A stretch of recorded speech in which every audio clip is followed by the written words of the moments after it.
The conversation around the Steelers right now is heating up in a big way as the 2026 NFL Scouting Combine in Indianapolis gets underway. And if you're paying attention to the national draft analysts, one name keeps coming up for Pittsburgh in the first round: Alabama quarterback Ty Simpson. This isn't random speculation. Multiple respected voices in the draft community are connecting Simpson to the Steelers. And when you dig into the reasoning, it actually makes a lot of sense for where this franchise currently stands. Field Yates has Simpson mocked to Pittsburgh in the early 20s, right around where the Steelers are expected to pick. He points out that Simpson was once firmly in the top 10 conversation earlier. In the season before a noticeable second-half slide, the strengths are clear: prime-level accuracy, the ability to improvise inside the pocket, and enough arm strength to drive the ball downfield. The concerns: his decision-making dipped late in the year, highlighted by 4 interceptions and a 62.6% completion rate over Alabama's final 6 games. That stretch raised eyebrows, but it hasn't taken him out of the first-round discussion. Joel Klatt also has Simpson going to Pittsburgh at pick 20. He openly wonders what the organization truly thinks of Will Howard, who was selected in the 6th round last year. While new head coach Mike McCarthy has praised Howard, it feels unlikely the Steelers would fully anchor their long-term future to a 6th-round pick. Add in the uncertainty surrounding Aaron Rodgers and whether he returns, and you start to see why Simpson is such a logical projection here. When you turn on the tape, Simpson's mental processing jumps out immediately. In a Mike McCarthy offense that relies heavily on quick reads and full field progression, that trait matters. Simpson can go 1, 2, 3, 4 to the check down as fast as any college quarterback in recent memory. Sometimes he even processes too quickly, occasionally rushing through reads and missing opportunities. But the ability is there, and in this system, that's huge. He also brings experience operating under center in a pro-style system under Ryan Grubb at Alabama. That's a major plus compared to many college quarterbacks who live in shotgun-heavy schemes. Simpson is comfortable turning his back to the defense on play action, hitting backside digs, and throwing with anticipation over the middle. He's a plus athlete with mobility inside and outside the pocket, and entered college as a 5-star dual-threat quarterback. At 208 pounds, he's not the biggest passer in the class and may need to add some weight. And there were injuries late in the season that teams will evaluate closely, but the overall profile is strong enough that some evaluators, including those discussing him nationally, view him as a round-1 talent. There's also a philosophical angle here. McCarthy has been part of the quarterback succession model before. Aaron Rodgers sat behind Brett Favre in Green Bay. Jordan Love later sat behind Rodgers. Drafting Simpson to sit behind Rodgers for a year, if Rodgers returns, would follow that same blueprint. It allows Pittsburgh to compete now while developing the future. At the same time, not everyone is projecting a quarterback. Daniel Jeremiah has twice mocked Washington wide receiver Denzel Boston to the Steelers. The logic is that pairing Boston with DK Metcalf would give Pittsburgh 2 power forwards on the outside. Boston is a strong contested catch receiver and a true X. But there's a fair question here. Does Pittsburgh need another big-bodied receiver with a somewhat limited route tree when Metcalf already fills that role? The argument can be made that the offense needs more versatility, someone who can separate at all 3 levels and operate inside or outside. Then there's Matt Miller's projection. He has the Steelers taking Clemson cornerback Avon Terrell in round 1 and Georgia wide receiver Zachariah Branch in round 2. Terrell is described as an ultra-athletic, fluid mover with strong pressman ability and short area quickness. The reasoning centers on upgrading opposite Joey Porter Jr.,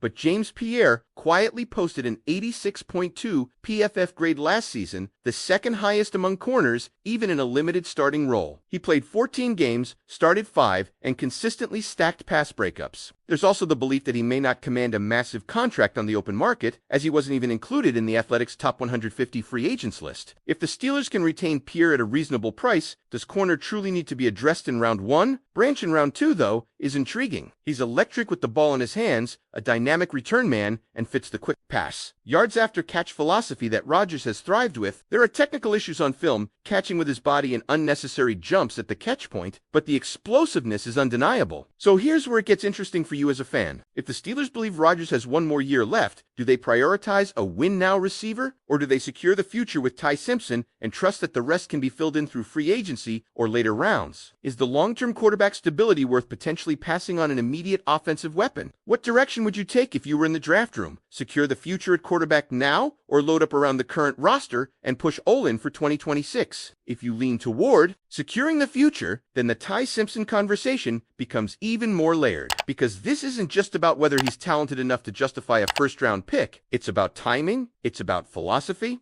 and it's about whether the Steelers are finally ready to fully commit to a long-term succession plan at quarterback instead of reacting year to year. Think about the context. Aaron Rodgers may return, but nothing about that situation feels guaranteed beyond the short term. Even if he does come back, we are realistically talking about one more season, maybe two at the absolute most. That means Pittsburgh has a narrow window to compete with a veteran quarterback while simultaneously preparing for life after him. Drafting Simpson would signal that the organization does not want to be caught scrambling when that transition moment arrives. Now, let's talk about fit again, because it matters. Simpson's ability to process quickly and work through full-field reads is tailor-made for what Mike McCarthy has historically asked of his quarterbacks. This offense thrives when the quarterback can identify coverage, pre-snap, adjust protections, and make decisive throws in rhythm. Simpson already shows flashes of that at a high level. His anticipation over the middle of the field stands out. He's comfortable hitting those in-breaking routes, particularly backside digs, which are staples in NFL passing games. And while he isn't the biggest quarterback physically, he compensates with pocket movement and athleticism. He can slide, reset his platform, and deliver. He's not just a stationary passer. That mobility becomes important when you consider how NFL defenses are evolving speed off the edge. Disguised pressures, simulated blitz looks, a quarterback who can think and move is a valuable asset. But here's the tension. If you take Simpson in round one, you're essentially acknowledging that he might not see the field immediately. That's a luxury pick in the eyes of some fans, especially if wide receiver 2 is still unresolved. Daniel Jeremiah's projection of Denzel Boston raises the question of offensive balance. Boston would give Pittsburgh size and physicality opposite DK Metcalf, but stylistically, the redundancy concern is real. The Steelers might need separation and route nuance more than another contested catch specialist. Then there's Zachariah Branch in round 2, as projected by Matt Miller. That pairing quarterback in round 1, explosive playmaker in round 2, could be a strategic compromise. Branch offers speed, yards after catch ability, and special teams value immediately. Even if he starts as a wide receiver 3, his impact could be felt early.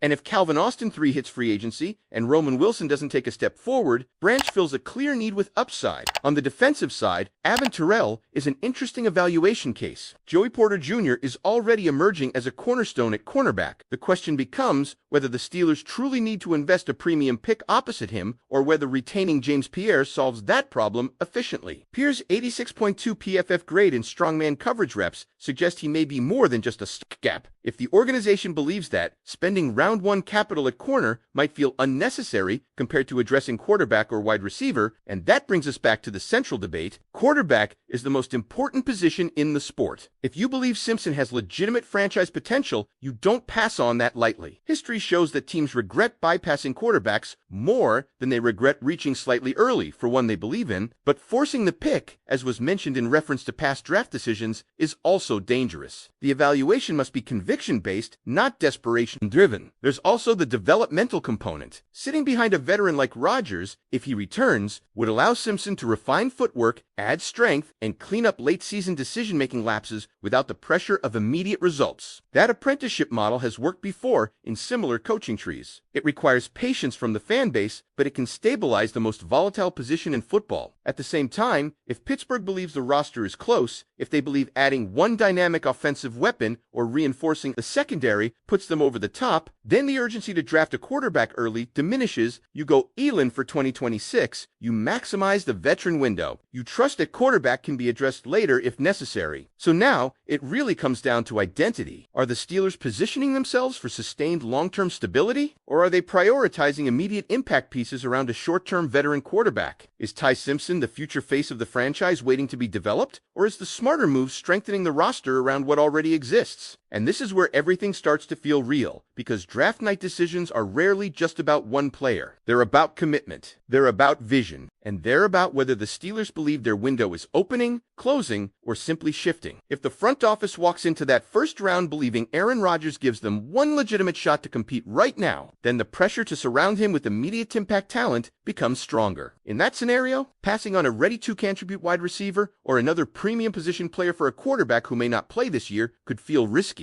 The argument would be simple: maximize the present. But if they view 2026 as the bridge year, the transition year, then Ty Simpson becomes far more logical. You bring him in, you let him learn. You clean up the decision-making inconsistencies that showed up during Alabama's final stretch. You allow him to add functional strength to his frame. You fine-tune his footwork under center and sharpen the chemistry with the receiving cores in practice settings. And when the moment comes, he's not being thrown into chaos. He's stepping into a structure that's already built. And let's not ignore something important. Simpson's second-half dip doesn't erase what evaluators liked about him earlier in the year. Being in the top 10 conversation midseason isn't accidental. The accuracy, the anticipation, the ability to throw with leverage outside the numbers, those are translatable traits. His processing speed and full-field progression reads is something you simply cannot teach at a high level. You can refine it, but you can't manufacture it from scratch. The question is whether the Steelers view the late-season interceptions and completion drop as correctable mechanics and situational issues, or whether they see them as warning signs. That evaluation will define everything. Now flip it back to the receiver discussion. If Denzel Boston is the pick, the offense gets size and contested catch dominance opposite DK Metcalf. You'd have two physically imposing targets on the perimeter, but does that give the offense diversity, or does it compress the root tree? That's the debate. Boston may win vertically and in 50-50th situations, but Pittsburgh might need a separator who can win quickly underneath and give a veteran quarterback a reliable outlet against man coverage. Zachariah Branch, projected in round 2, represents a different type of weapon entirely. Speed, explosion, yards after catch, special teams value, the type of player who turns a 5-yard pass into 20 in an offense that could feature quick game concepts and timing throws. That skill set matters. But Branch has developmental elements to catching technique, smoother transitions at the top of routes, so even there, patience may be required. And defensively, if Avon Terrell is truly viewed as a plug-and-play starter opposite Joey Porter Jr., that strengthens his secondary immediately. Yet the internal belief about James Pierce's value changes the equation. If the Steelers trust Pierre and believe his performance last year was sustainable, then round 1 capital might be better allocated elsewhere. This is what makes this moment so fascinating. Every option connects to another. Draft a quarterback, and you're planning beyond Rodgers. Draft a receiver, and you're maximizing Rodgers. Draft a corner, and you're reinforcing a defense built to pressure and create short fields. There isn't a clean, obvious answer. There's only alignment between scouting, coaching, philosophy, roster construction, and timeline. And that's why this decision will define more than just one draft class. It will reveal how the Steelers view themselves right now. Are they a team on the verge that needs one more piece? Or are they a franchise preparing for its next era at the most important position in sports? Because if Ty Simpson is the name called, it tells you they are thinking long-term. If it's a wide receiver like Denzel Boston, it tells you they believe the current window is real. If it's Avon Terrell, it tells you they trust their quarterback plan but want to fortify the defense. Because once that decision is made, there is no halfway. There is no "we'll see." It becomes the identity of this draft and possibly the identity